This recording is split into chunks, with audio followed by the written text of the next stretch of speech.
Huawei doesn't just make really good-looking smartphones and wearables, it actually makes surprisingly good laptops and tablets as well. And just last year, the company made waves with its Matebook X Pro.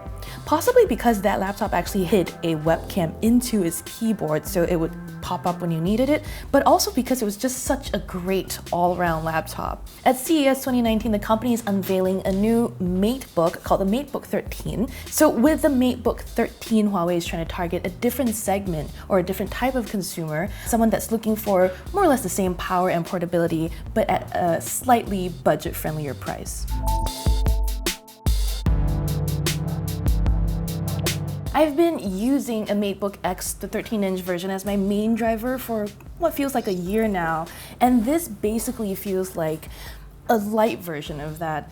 Some of the premium touches aren't here. For example, the design isn't as sleek, you don't have the tapering edges, it doesn't feel as thin and sharp, but this is still a nice build for the price, which I'll tell you about in a little bit. It's got the same fingerprint sensor on the keyboard deck, which serves as a 2-in-1 power button and fingerprint sensor. This guy has an independent security chip to store your biometric information on. There's also an edge-to-edge keyboard here, which is full size, very comfortable to type on. It's got 1.2 millimeters of travel, which is a lot more than, say, Apple's MacBook Air offers. There's also a bigger trackpad here than on my Matebook X, which makes me feel like I'm not running out of space as I'm navigating websites or zooming in on pictures.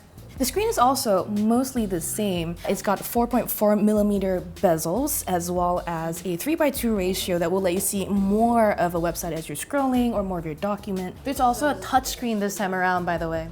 One of the shortfalls here is that the Matebook 13 only goes up to about 300 nits in brightness, whereas the Matebook X actually went up to 350 nits. So you'll notice that when you're using the laptop, say in really bright sunlight, for example. So another difference that at least I'm noticing is that the Matebook X had the speakers on top on the keyboard deck, whereas the Matebook 13 has its dual speakers at the bottom. Even though the speakers are on the bottom of the laptop, when we played a video here in the hands-on room, I was still able to hear it pretty clearly. So I don't think that's going to be a problem unless you listen to audio when you're using the laptop on your lap. Inside the Matebook 13 actually packs some pretty impressive guts as well. The gray version comes with an 8th generation Core i7 Intel chipset with 8 gigs of RAM and 512 gig SSD, and it's higher power than competitors, say maybe a MacBook Air.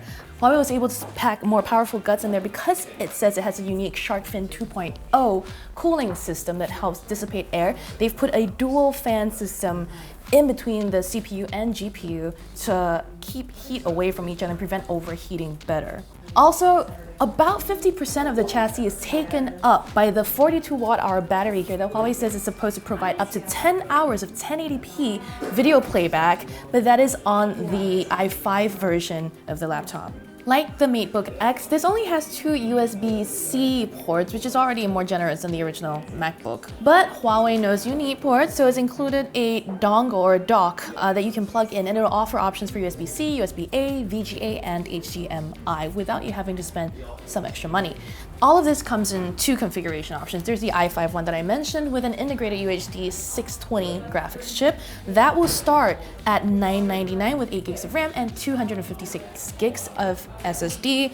And the higher end version, which is the i7 with an NVIDIA MX 150, will start at $1299. We don't know exactly when they will start retailing. We know it's later in January, so get your money ready if you're looking for a good PC version of a MacBook clone. This might be one, but it is certainly friendlier on your budget. So hey, a good one to consider when you're buying a laptop this year. Stay tuned for more out of CES 2019 at Engadget.com.